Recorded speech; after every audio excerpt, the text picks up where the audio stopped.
යෝ වට්සප් ඉතින් ඕගොල්ලෝ අද ආදරෙන් සාදරයෙන් පිළිගන්නවා අපේ රියැක්ෂන් channel එකෙන් ගේන දෙවෙනි වීඩියෝත් එක්ක. ඉතින් අද අපි බලන්න යන්නේ ටෙන්ටක්ස් අයියාගේ මේ දවස්වල වෛරල් වීඩියෝ එකක් කරන හොඳ පුතා වීඩියෝද. ඉතින් වීඩියෝ එක යන කලින් ඔයාලට මතක් කරනවා අපේ channel එක subscribe කරලා නැත්නම් ඉක්මනට subscribe කරන්න. ඉතින් අපි යමු වීඩියෝට.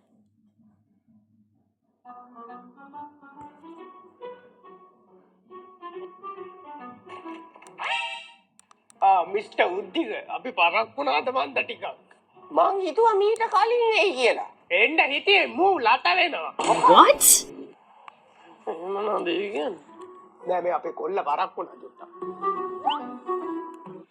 ඔයාලත් එහෙම ගමනක් යනකොට පරක් වෙලා තියෙනවා නම් channel එක subscribe කරන්න. පුතාට දැන් එක්සෑම් එකම එනවා නේද?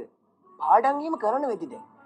පාඩම් මූ කරන්න පාඩම් පාඩමක් නෑ මූ කරන්නේ දවසම කාමරේ ඇස්සර ඉංගගෙන රැප් අහලා ඉන්න හරකෙක් ඔය නිකන් දවස් වලට යාළුවොත් එක්ක ක්‍රිකට් ගහලා රෝන්දික ගා ඉන්නවා දැන් උඹට ඒක අපේ කොල්ලා.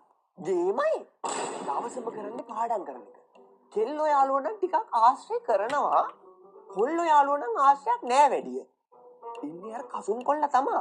ඔය දැනුත් කසුන් කොල්ලා ගෙදර ගිහින් එන ගමන් කියලා මට කෝල් එකක් දුන්නා. ඔයාලත් එහෙමද?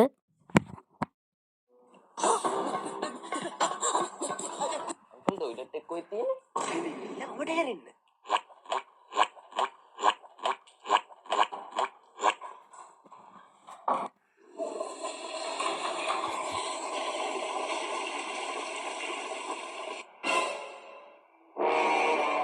අංකල් පින්තිරියට තව අක්ක කෙනෙක් කර නංග කෙනෙක් කර ඉන්නවද? නෑ පින්සිරේ නේද එකම පුතා මේ උද්දිකට ඉන්නේ ඉතින් එක කොල්ලයිනේ. ඈ? එතකොට මේ කාමරේ ඔයාලත් එහෙම පොඩි කාලේ බෝනික පාවිච්චි කළා නම් දැන්ම අපේ channel එක subscribe කරන්න. ඔයාලා මේ වීඩියෝ එකට කැමති නම් කමෙන්ට් එකක් දාන්න අමතක කරන්න එපා. ගෝනික්කොත් ඉන්නවා. ඒක නෙයි අපේ කොල්ලගේ කාමරේනේ. අපේ කොල්ලා එහෙම නෑ. කුණු වර්ප තියෙන සින්දු මුකුත් ආන්නේ හරිම පිළිවෙලයි. අර කොරියාවේ ඔයාලා හිතන්නේ පින්සිරි කොයි වගේ කෙනෙක් කියලාද? කමෙන්ට් එකක් දාන්න. දැන් නම් කසුන් පුතාලා ගෙදර ඉඳන් එන්න.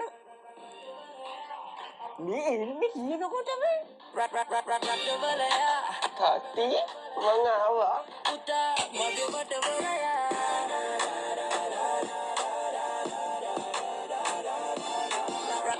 දැන් පුතා ඕයි ඉතින් ඔයාලා තාමත් අපේ channel එක subscribe කරලා නැත්නම් ඉක්මනටම subscribe කරන්න. රට යවනවා කියලා කිව්ව නේද? දැන් ගියාට පස්සේ උයන්නේ එහෙම දන්නවද? මූ ඕව දන්නේ නෑ මූ දන්නේ දෙනේව කණ්ඩ විතර අපේ ගෙදර උයන්නේත් අපේ පුතා. කුස්සියේ වැඩ හොඳට පුළුවන්. ওই දැන් යන්නත් ඇත්තේ අපිට තේ එකක් හදන් ඉන්න. අපේ බටවලයා අපේ ගෙරේ පුතේ ගෙනල්ලා තියෙන ළමයි. අනේ ගන්නයිලා එක්කනෝ. මේ උද්දිගුතෝ අවංගවට නෑ එන්න එපා.